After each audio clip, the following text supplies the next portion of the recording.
प्रिया kitchen में चाय बना रही होती है और सुमन ड्राइंग रूम में बैठकर मजे से टीवी देख रही होती है। तभी दरवाजे की घंटी बजती है। प्रिया, जरा देखना तो कौन आया है। देखती हूँ मम्मी जी। प्रिया दरवाजा खोलती है तो सामने पड़ोस वाली विमला आंटी खड़ी होती है। नमस्ते आंटी जी, कैसी हैं आप? मैं तो बिल्कुल ठीक हूँ बेटा, पर तेरी सास को क्या हुआ है? आजकल कहीं दिखती ही नहीं है। जब देखो तब टीवी के आगे जमी रहती है। अंदर तो आइए आंटी। अरे ओ दीपक की अम्मा, कहाँ हो?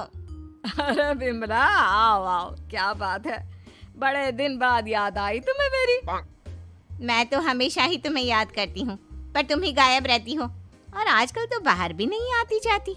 तबीयत तो ठीक है ना तुम्हारी? अरे तबीयत को क्या होना है, इस उम्र में तो कुछ ना कुछ लगा ही रहता है। मेरी छोड़ो, तुम ये बताओ कि क्या चल रहा है गली मोहल्ले में। तुम गली मोहल्ले की छोड़ो, चल तो तुम्हारे पड़ोस में रहा है। तुम्हारी नई सहेली आई है। मेरी कौन सी नई सहेली?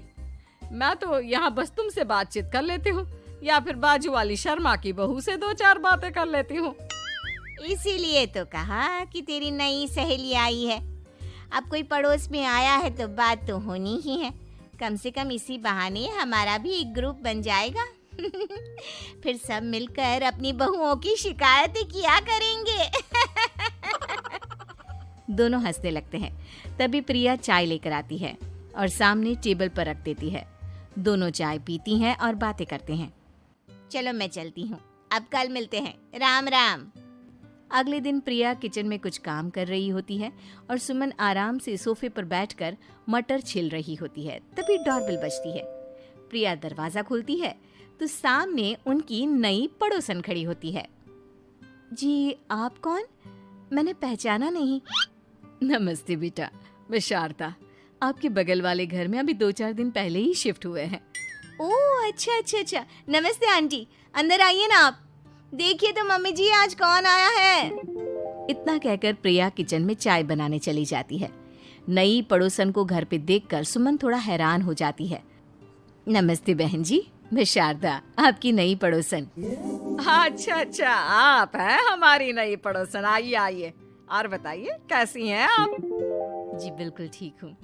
वो दरअसल घर पर छोटी सी पूजा रखवाई थी, बस उसी का प्रसाद देने चली आई। सोचा इसी बहाने नए पड़ोसियों से भी मुलाकात हो जाएगी। ये तो बहुत अच्छा सोचा आपने। सुमन प्रिया को आवाज लगाती है। अरे ओ बहू, जरा चाय पानी का तो आके पूछ लो। ये आजकल की बहुएं भी ना, जब तक बोलो नहीं तब तक कुछ नहीं करेंगी। आई मम्मी जी। प्रिया चाय लेकर आती है। दोनों बैठकर चाय पीती हैं और खूब सारी बातें करती हैं। अच्छा बहन जी, अब मैं चलती हूँ, फिर मिलते हैं। अब तो आना जाना लगा ही रहेगा। शारदा के जाने के बाद प्रिया किचन से बाहर आती है। क्या बात है मम्मी जी, आप दोनों को देखकर तो लगा ही नहीं कि पहली बार मिल रही हो। आप दोनों तो बिल्कुल बिछड़ी हुई सहेलियों की तरह बातें कर रही थी। अरे जब 2 औरतें मिल जाती है ना, तो बातें अपने आप ही निकल आती है। अब तू अपने काम पर ध्यान दे, बातों पे नहीं। ऐसे ही कुछ दिन बीत जाते हैं। अब सुमन और शारदा अच्छी सहेलियां बन गई होती हैं। दोनों एक साथ मंदिर जाती, मार्केट जाती और कभी कभी तो विमला भी इनके साथ मिलकर खूब हंसी ठिठोली करती। एक शाम तीनों बैठकर सुमन के घर पर चाय पी रही होती हैं कि तभी बहुत तेज बारिश शुरू हो जाती है। सुमन जोर से प्रिया को आवाज लगाती है। प्रिया, ओ प्रिया, देख कितनी तेज बारिश हो रही है। जाके छत से सारे कपड़े ले आ, नहीं तो सब भीग जाएंगे। सुमन 2 बार आवाज लगाती है लेकिन प्रिया का कोई जवाब नहीं आता। शायद प्रिया कुछ काम कर रही है, इसीलिए कुछ जवाब नहीं दे रही। अरे काहे का काम, आराम फरमा रही होगी महारानी। तभी प्रिया बीमार हालत में अपने कमरे से बाहर निकलती है। हाँ मम्मी जी, क्या हुआ? मेरी तबीयत थोड़ी ठीक नहीं है ना, इसलिए आग लग गई। अरे सारे कपड़े भीग गए और तुझे सोने से फुर्सत नहीं है। सबके सामने सुमन के मुंह से ऐसी बातें सुनकर प्रिया उदास हो जाती है और छत से कपड़े उतारने चली जाती है। सुमन, ये क्या बात हुई? प्रिया ने बताया ना कि उसकी तबीयत ठीक नहीं, इसलिए उसकी आंख लग गई। तुम भी ना खामखा उसे सबके सामने सुना दिया। अरे आप नहीं जानती शारदा जी, कुछ बहुएं ना बहुत आलसी होती है, घर का एक काम नहीं करना चाहती। ऐसा नहीं है सुमन, तुम्हारी बहू तो बहुत प्यारी है, तुम्हारी सारी बात भी तो मानती है। हाँ सुमन, तुम प्रिया के बारे में ऐसा क्यों सोचती हो? मेरी भी दो दो बहुएं हैं, लेकिन मैं उन्हें अपनी बेटियों की तरह रखती हूँ। आखिर वो भी तो किसी की बेटियां ही है ना। और अगर तुम ऐसा ही व्यवहार करोगी तो एक दिन प्रिया भी तुम्हारे साथ ऐसा ही बर्ताव करेगी। शारदा और विमला की बातें सुनकर सुमन की तो बोलती बंद हो जाती है। वहीं प्रिया भी बाहर से सारी बातें सुन रही होती है। अरे मैं कोई उसकी दुश्मन थोड़ी ना हूँ, मैं भी उसकी माँ हूँ, लेकिन कभी कभी सास बनना पड़ता है, नहीं तो बहुएं हाथ से निकल जाती है।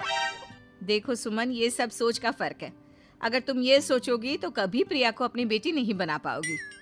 इतना कहकर शारदा और विमला वहां से चली जाती हैं और सुमन अकेले बैठकर उनकी बातें सोचने लगती है। अगले दिन प्रिया और दीपक अपने कमरे में बैठकर बात कर रहे होते हैं और सुमन उनके कमरे के बाहर कुछ काम कर रही होती है और उन दोनों की बातें सुन लेती है। दीपक, तुम्हें पता है हमारे पड़ोस में जो शारदा आंटी है ना, बहुत अच्छी हैं। अच्छा, ऐसा क्या हो गया जो तुम्हें वो इतनी अच्छी लगने लग गई? कुछ खास नहीं, बस कल जब मम्मी जी मुझे सबके सामने सुना रही थी तो शारदा आंटी ने मेरा साथ दिया। मैं तो सच में हैरान ही रह गई थी जब उन्होंने मम्मी जी को मुझसे ऐसा बर्ताव करने के लिए मना किया। अच्छा, फिर क्या हुआ? होना क्या था, शारदा आंटी तो मम्मी जी को समझा ही रही थी कि बहू को भी बेटी की तरह ही रखना चाहिए, लेकिन मम्मी जी तो मम्मी जी है ना, उन्हें तो मुझ में हमेशा कमी ही दिखती है। काश मुझे भी शारदा आंटी जैसी सास मिली होती जो मुझे भी अपनी बेटी जैसी समझती। सुमन ये सब सुनकर बहुत उदास हो जाती है और वहां से चली जाती है। प्रिया की बातें सुमन के कानों में बार बार गूंज रही थी। उसे बहुत शर्मिंदगी महसूस हो रही थी कि उसने प्रिया के साथ बहुत गलत किया है। अगले दिन सुमन शारदा और विमला को बुलाती है। क्या बात है सुमन, आज तूने ऐसे अचानक क्यों बुलाया? सब ठीक तो है ना? हाँ हाँ, सब ठीक है, तुम दोनों बैठो तो सही। तब तक दीपक और उसके पापा भी आ जाते हैं। प्रिया, तुम भी आ जाओ। क्या हुआ मम्मी जी, आपने बुलाया? हाँ प्रिया बेटा, मैं आज सबके सामने तुमसे माफी मांगना चाहती हूँ।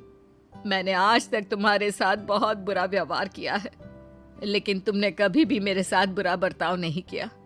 मुझे अपनी गलती का एहसास हो गया है, हो सके तो मुझे माफ कर देना। प्रिया अपनी सास की बातें सुनकर हैरान हो जाती है। उसकी आंखों में आंसू आ जाते हैं। प्लीज मम्मी जी, आप मुझसे माफी मत मांगिए, मैं भी आपकी बेटी ही हूँ। वैसे एक थैंक यू तो मेरी नई सहेली को भी बनता है, जिसकी वजह से मुझे मेरी गलती का एहसास हुआ। शारदा बहन, आपका बहुत बहुत शुक्रिया जो आपने मेरी आंखें खोल दी। अरे क्या सुमन, तुम भी ना। तो फिर इसी बात पर चाय और पकोड़े हो जाए? हाँ हाँ, क्यों नहीं।